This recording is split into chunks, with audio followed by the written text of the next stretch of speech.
I now request Dr. Vivek Jawali to speak on how to train for percutaneous valve intervention. Thank you. In continuation with what Kunal was saying, we must understand that disruptions have happened. Angioplasty came as disruption. It didn't take much time for the sustaining technologies, solid sustaining technologies to follow. We got stents, we got better stents, and the bandwidth increased and things settled well. Same thing, we started off-pump bypass surgery. It was a disruption. Then the octopus came, the shunts came, and everything changed. We have disrupted, and there are going to be sustaining technologies, and it's not too far in the future that the bar will be lowered.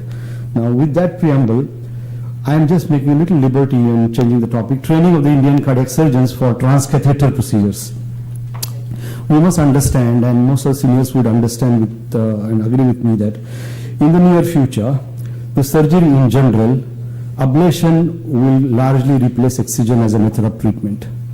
Image-guided surgery will ultimately replace direct vision surgery. Reconstruction will be performed increasingly without suturing, and any therapy that can be assessed by a natural orifice or a blood vessel will be preferable to a surgery through an incision. We are seniors, we have got a lot of patients, we are getting done, but you have to understand that there is a huge new generation coming up, and we cannot apply our philosophies, our way of thinking, our dogmas to their future lives. Future of cardiac procedures. Most of the procedures will become increasingly amenable to percutaneous transcatheter technologies. They would be increasingly difficult as the higher fruits are gained. We are right now at the lowest hanging fruits. Then they would become technically more demanding, difficult, and they would demand surgical skills and surgical attitudes. And there would be many times, often, need for urgent open surgeries. There would be more and more need for hybridizing these procedures. So a tight teamwork, tight heart team approach, though today it is mandated by company for their own purposes, by the Indian or any other polities for their purposes, but there would be true healthy need for tightness. And the mistakes done during coronary era should not be repeated. This is where the future of cardiovascular sciences and its related industry lies. If this doesn't happen, the industry is not going to be able to bring up newer products. And this whole thing will slow down or abort. Today, if you see, look at Edwards and Medtronic, they have banked a huge chunk of their fortune on these technologies. And if these technologies don't work, Medtronic will go bust, $7 billion. Future of cardiovascular sciences. The transition from open surgery to transcatheter technology is going to be long and confusing. A heart team approach and equal partnership of the surgeons and cardiologists will be unavoidable and mandatory in order to maintain an adherence to guidelines and to maintain capability of safe and rapid convergence to open surgeries or even many other technical glitches. Future of cardiovascular sciences. The progress into the complex future PCIs would slow down and may abort if the interventional cardiologists venture to do them in isolation, which is neither in the interest of the specialty, nor in the interest of the patients, nor it's in the interest of the related industries. Hence, the need for training of cardiac surgeons in the art and science of catheter skills, technologies, and staying tightly together as a heart team. The training is then training for the people in training, for MCH and DNB, and training of the today's practicing surgeons. Catheter skills for surgeons in training, doing MCH and DNB. It's very necessary now, and it's actually too late, that we must start a 4 months rotational cath lab CCU echo posting. And I would feel that vice versa also is very important, that the cardiologists should be posted. We used to do that in the past when I was trained. What is happening without that, when the cardiologist personality is changing, they are going to every tower. Many times they don't realize, and many times calling for the help gets delayed. Attendance of heart team meetings, there should be a proper training, proper protocolizing, that how do you discuss, how do you conduct a heart team meeting. This also should be taught to these guys in training. Inclusion of catheter skills training with cath procedure logbook in the MCH and DNB syllabus, so that it's not just a kind of a showpiece of a training. The national and international fellowships in transcatheter technologies the guys will have to take interest and push themselves into that direction. An IACT certification short training course for the people who are right now trained and who are in practice. An IACT certification short training program with an industry assistance, which is actually these people are itching, they are very ready to do anything in this area for us. At some of the supportive cath labs can also support credentialing of the surgeons at later time.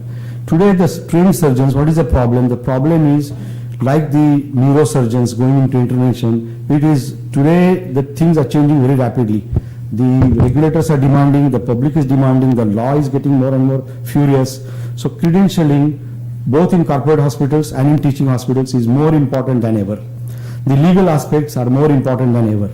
For immediately now, for the present surgeons who are going to be in heart team, we must have to show some credentialing qualifications. And I think there is urgent need that if we cannot have anything, we can have an IACTS backed course. And the course can be supported by either Edward, Medtronic, or both of them together, and some friendly cath labs can roll in. These two brilliant examples, when the whole ballgame started, Matthew Williams came with the help of Martin Leon, spent 1 year with Martin Leon and got himself trained. Michael Davidson at Brigham again was trained by his cardiologist. These two guys, of course Michael Davidson was shot by his junior. These two guys showed that what surgeons can do if they have the gumption and motivation, and they became the associate professors of international cardiac surgery, which were the first ever such chairs created. And very soon 155 such chairs have been created across the Western world and Japan and China. The steps for TAVR certification process: wiring skill training, which is offered by the simulator lab in Bombay by Medtronic, coronary case observations and hands-on heart team training. Again, that also is ready-made offered. TAVR case observation, solo certification. This solo certification, if it was given by the association, it will have more respect in courts of law. Wiring skill training, descriptions, simulator based, this is ready-made available in Bombay, simulator based wiring skill training, which will cover understanding of the hardware, angiographic technique, wire and catheter techniques, usage of tools like balloon, stent, snare, etc., bailout techniques on the simulators. The duration is 2 days. This is in Bombay. But this shouldn't stop here, and I think people should work out, should do the network and gain experience of all kinds of PCIs like balloon angioplasty, coronary peripheral stenting, structural case, endovascular case, valvuloplasty case. And we will have to work out with some friendly cardiologists like this Matthew Williams and the guys did. People are doing it around the West, and the best example is China. And if you travel through China and look at some of these busy centers, you will see that how surgeons are following into these places. Heart team training, even this is equally important. Description: it is a combination of didactic and hands-on sessions. The didactic sessions cover following: introduction of TAVR, technology, aortic pathology, procedure overview, procedure and bailout techniques, imaging, case planning and sizing. Duration should be about 2 days. This slide, I would even just skip it, that today there are belief shifts analysis and steps. Interventional cardiologists and rarely a patient can afford TAVR. It's mostly in the bracket of this interventional cardiologists and patient cannot afford. That said, current behavior, cardiac surgeons doesn't screen AS patients for TAVR. He is very much motivated that it will be just a surgical case. And then changing of these beliefs would go in that line, but I think I would go ahead of that. Once we understand that we have to be a heart team, it is very important that all these modules are created, and beyond that, the financials, what exactly are our roles, how does the corporates or the teaching hospital heads sit on as a judge to make sure that both are backed properly and there are no unfair games. Today, many of these centers where there are 40-46 TAVRs done, the surgeons are just kept out, they don't even scrub, they may not even change their dress, they may be just outside. That's not heart team approach. Edward Life Sciences course, there is another course started by Edward Life Sciences. Edwards are not too many in India because they are not really coming in India, they are very astute, they do not want their product to get a bad name, but when they come in, they will come in on a big way. The TAVR initiations, heart team formation and adherence to it in letter and spirit. The cardiothoracic surgeons involving in a TAVR heart team should understand that they must be staying undivided and united. In a large center, corporate center, there are multiple surgeons. So it's very easy if the cardiologists are trying to go in isolation or short-sighted, they would just catch a junior and then he will break him from the other team. And that should not happen. Initiation of the heart team should be done in a meeting that also includes the hospital head and senior industry representation who are going to back up, like Edward or Medtronic. And that's how this whole program should begin. And we must get the hospital administration involved in this process. That is what I have done in Southern Fortis.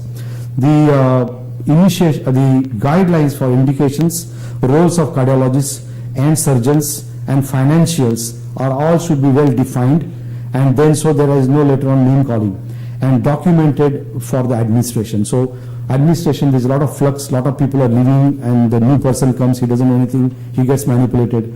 So once the financials are hardened, then all the surgeons are motivated, and then they are motivated to be seriously involved in this whole game.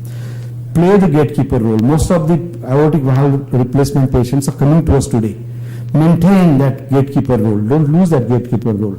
The bottom lines are as follows. A, surgeons need to be in this space of cath-based technologies, as most of the treatment methods would move on to this route.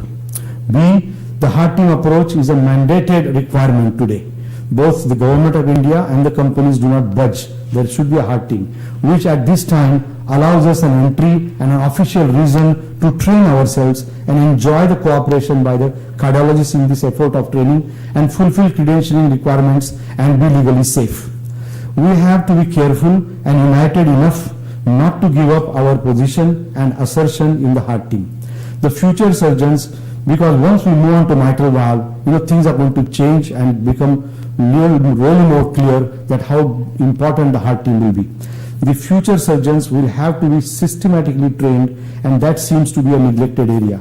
As I told you, we seniors, our times are coming up, but the guys who are just finishing their MCH, they are going to be full of this in their future, and unless we people at the senior level help them, create a path for them to be training themselves, and they show that gumption and proactive enthusiasm, I think there is going to be a problem for the new generation. The last slide, immediate requirement is all the teaching departmental heads will have to proactively arrange with the cardiologist, their cardiologist and the deans of their colleges for posting and training of their PGs in the basics of cath skills. This may require will and tact and diplomacy. IACTS to achieve the MCI and MBA mandating the inclusion of cath skills in the syllabus of MCH DMB. IACTS has begun representing, but uninformed bureaucracy and cardiology interference at MCI and DNB is likely to make this process lengthy. I'm trying my best. Viplav in Bengal, and there is another senior man whose son is a cardiothoracic surgeon at MCI. We're trying, but then I was quite shocked last month when I raised this. We have written twice to madam. Last month I raised it 2 months back, I raised it in the general body meeting, and the vice president, Brahmanan, just got up and said that what is the need for cardiac surgeon to dabble into all this, and are you unnecessarily transgressing the boundaries of your specialty? So these kind of things, I think I'm going to advise Anand that they may have to form a small delegation, come to Delhi, and this will have to pursue very vigorously. Every student need to be motivated to train themselves. And the juniors are not here, but that was my last slide, that may you all live in interesting times. Thank you.